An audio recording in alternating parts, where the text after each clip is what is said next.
Hello दोस्तों, आपका अपना यूट्यूब चैनल RSM मस्ती पर आप सभी लोगों का स्वागत है। दोस्तों, जैसा कि पता है यहाँ पे हर एक विषय को डिटेल में पढ़ाया जाता है। तो दोस्तों, आज का टॉपिक है आपका भारत छोड़ो आंदोलन। क्या है दोस्तों? भारत छोड़ो आंदोलन। बेसिकली कैसे आंदोलन चला, कहाँ ख़त्म हुआ और कैसे इसकी शुरुआत हुई, शुरू से अंत तक आपको बताएंगे। तो आइए इसके बारे में हम लोग जानते हैं कि क्या है, कैसे चला। दोस्तों, इसमें अपनी अहम भूमिका हमारे महात्मा गांधी जी ने निभाए थे। तो आइए इसे हम लोग पढ़ते हैं, देखिए क्या है। दोस्तों, लिखा गया है कि क्रिप्स मिशन 23 मार्च 1942। दोस्तों, एक क्रिप्स मिशन है दोस्तों, एक कोई आदमी और कोई ऐसा चीज़ नहीं है कि जो चल के आया।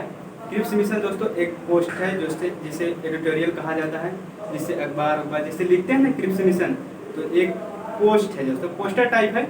वही पोस्टर दोस्तों क्रिप्स मिशन 23 मार्च 1942 को जब दिल्ली आया तो उसमें लिखा गया था कि मतलब भारत छोड़ो, उसमें लिखा गया था कि हम आपको जापान से आज़ाद करा देंगे और आप आज़ाद ज़िंदगी जिएंगे, हमारे भारतवासियों को कहा गया था। तो हमारे भारतीय ने इससे पहले विचार किया था, उनको मंजूर था, लेकिन गांधी जी ने इसमें अपनी अहम भूमिका निभाई। उन्होंने कहा कि नहीं, ये आंदोलन जब आया दोस्तों तो गांधी जी ने उसे कहा कि ये दोस्तों है भुगतान न होने वाला चेक। क्या दोस्तों? भुगतान न होने वाला चेक। क्या? भुगतान न होने वाला चेक। गांधी जी ने इसको नाम दिया कि ये भुगतान न होने वाला चेक है, या इसे कह सकते हैं post dated cheque. Post dated cheque मतलब गांधी जी ने इसे इनकार कर दिया। सीधा सीधा कहने का मतलब यह है। और बेसिकली क्वेश्चन एक पूछा जाता है दोस्तों कि क्रिप्स मिशन कब आया? तो दोस्तों 23 मार्च 1942 को सर्वप्रथम दिल्ली में आया क्रिप्स मिशन। और गांधी जी ने अगर क्वेश्चन पूछेगा कि गांधी जी ने इसे क्रिप्स मिशन को क्या कहा, तो गांधी जी ने कहा दोस्तों भुगतान न होने वाला चेक या post dated cheque. Gandhi ji ने इसे कहा यह एक पोस्ट डेटेड चेक है, मतलब इसकी मान्यता खत्म हो गई है, इसका कोई अर्थ नहीं है। तो दोस्तों, और जवाहरलाल नेहरू ने उसी को कहा कि ये दिवालिया न होने वाला चेक है। क्या दोस्तों? दिवालिया न होने वाला चेक। इसे आपके जवाहरलाल नेहरू ने कहे कि ये दिवालिया न होने वाला चेक है, यानी कि वो भी इससे इनकार कर दिए। तब फिर दोस्तों 5 जुलाई गांधी जी के मन में कुछ बातें थी जिसे अपना रखना चाहते थे और इस आंदोलन को सुचारू ढंग से चलाना चाहते थे। तो उन्होंने 5 जुलाई को दोस्तों यहाँ पे बेसिकली देख सकते हैं आप, 5 जुलाई को 1942 को गांधी जी ने हरिजन पत्रिका। दोस्तों, हरिजन पत्रिका क्या है? बेसिकली ये जाने कि हरिजन पत्रिका है क्या। जब गांधी और अम्बेडकर समझौता हुआ था तो उसी समय गांधी जी ने जब बोले थे भीमराव अम्बेडकर जी से कि गांधी जी बोले थे भीमराव अम्बेडकर जी से कि हम हरिजन को उनका हक दिलाएंगे, तभी से गांधी जी एक पत्रिका लिखा करते थे या चलाए थे उस समय, जिसका नाम था हरिजन पत्रिका। क्या तो हरिजन पत्रिका। बेसिकली हम लोग बहुत तर्क लगा लेते हैं कि हरिजन का मतलब ये होगा, लेकिन गांधी जी ने इसका जो तर्क लगाया था दोस्तों, हरि का जन। क्या दोस्तों? हरि का जन, यानी भगवान के जन को ही हरिजन कहा जाता है। तो दोस्तों आपको समझ में आया होगा। दोस्तों अब पूछ देगा कि गांधी जी ने भारत छोड़ो आंदोलन का जिक्र सर्वप्रथम कहाँ पे किया था? तो दोस्तों हरिजन पत्रिका में 5 जुलाई को किया था। कब किया था दोस्तों? 5 जुलाई को हरिजन पत्रिका में गांधी जी ने सर्वप्रथम इसका जिक्र किया था। और उसमें गांधी जी ने कहा था कि अंग्रेजों से कहा था जापान के लिए न बल्कि भारत के लिए, हमारे भारतवासियों के लिए छोड़ दो, न कि जापान के लिए, हमारे भारतवासियों के लिए छोड़ दो। अंग्रेजों से बेसिकली गांधी जी ने ये बात कहा था दोस्तों 14 जुलाई 1942 को वर्धा में एक समिति गठित हुई। 14 जुलाई 1942 को वर्धा में एक समिति गठित हुई दोस्तों। यहीं से माना जाता है कि हमारा भारत छोड़ो आंदोलन पूर्ण रूप से आरंभ होता है दोस्तों। इससे पहले दोस्तों आपका 1 अगस्त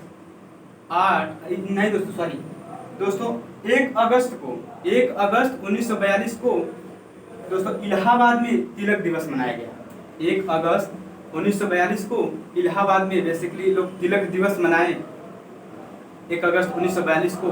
तो जब गांधी जी ने इसे पोस्ट डेटेड चेक कहा था और जवाहरलाल नेहरू ने इसे दिवालिया न होने वाला चेक कहा था, तब दोस्तों जवाहरलाल नेहरू उसमें कहते हैं कि हम अब जब इसी 1 अगस्त 1942 को इलाहाबाद तिलक दिवस पर जवाहरलाल नेहरू ने कहते हैं कि हम हमारे हाथों में अपने भारतवासियों को कहते हैं कि हमारे हाथों में 2 धारु तलवार है। क्या दोस्तों?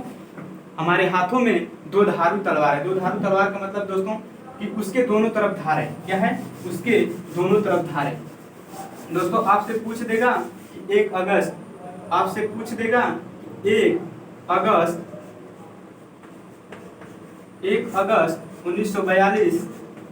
1942 को जवाहरलाल नेहरू ने क्या कहा था, तो आप कह सकते हैं दोस्तों कि जवाहरलाल नेहरू ने तिलक दिवस के उपलक्ष्य में कहा था कि भारतवासियों हमारे हाथों में 2 धारु तलवार है, यानी कि उसके दोनों तरफ धार है, या तो करो या तो मरो, यानी कि आपको भी लग सकता है और उन्हें भी लग सकता है, यानी उसे सुचारू रूप से चलाना है, देख के चलाना है। आपको बेसिकली समझ में आ रहा होगा दोस्तों। फिर दोस्तों 8 अगस्त, दोस्तों आपको बता देना चाहता हूं कि 8 अगस्त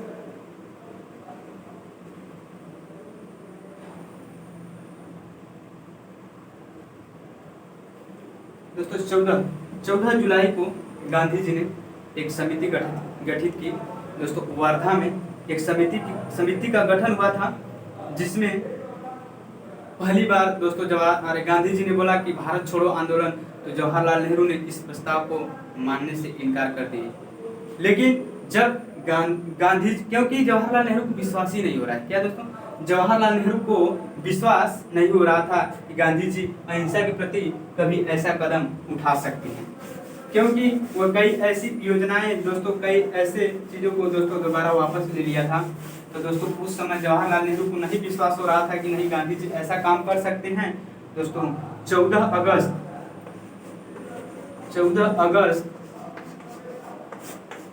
1942 को गांधी जी ने एक भाषण में जब इस प्राथमिकता को एकदम दोस्तों क्रूर रूप से रखा कि अगर उन्होंने कहा, जब इस बात को जवाहरलाल नेहरू ने मानने को नहीं तैयार हुए, तो उन्होंने कहा कि अगर कांग्रेस ये सोचती है कि गांधी जी उनके बल पे चलते हैं, तो एक मुट्ठी बालू से कांग्रेस जैसे कितनी समितियां बना सकता हूं, या कांग्रेस जैसे कितने बड़े गठन तैयार कर सकता हूं। तब बेसिकली जवाहरलाल नेहरू को तब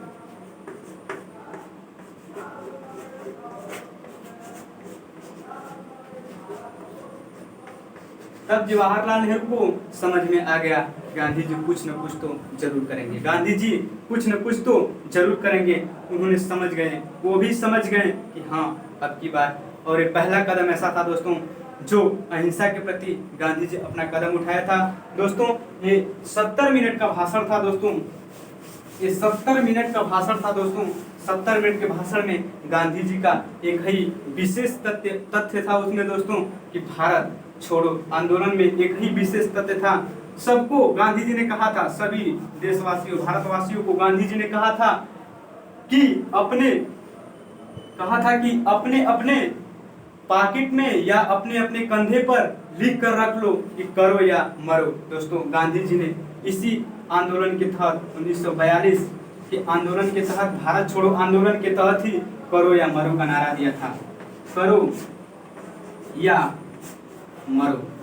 दोस्तों 70 मिनट का जो भाषण था गांधी जी का, उसका विशेष अर्थ या उसका सबको जैसे संक्षेप जिसे कहते हैं, सबका संक्षेप वर्ड एक ही था, करो या मरो। दोस्तों बेसिकली जब ये बताए गांधी जी कि हर एक भारतवासी अपने कंधे पर लिखवा ले या अपने पॉकेट में एक एक कागज पर लिख के रख ले, करो या मरो, यानी कि करो या मरो का नारा जब दिया, तभी से दोस्तों ये आंदोलन।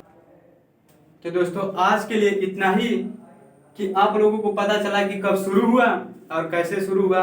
तो छोटा वीडियो बना के कई पार्ट में हम डालेंगे और उसे देखिएगा, आपको समझ में आएगा। तो दोस्तों मेरा वीडियो कैसा लगा कमेंट में जरूर लिखिए, और थोड़ा बहुत गलती हुई हो तो उसे माफ करने का कोशिश करिएगा। और हाँ, जो इसको मैं आपको डिटेल में पढ़ाऊंगा दोस्तों। यहाँ तक देखिएगा, फिर अगला पार्ट आपको कल मिलेगा। तो मेरा वीडियो देखने के लिए आपको तहे दिल से थैंक यू।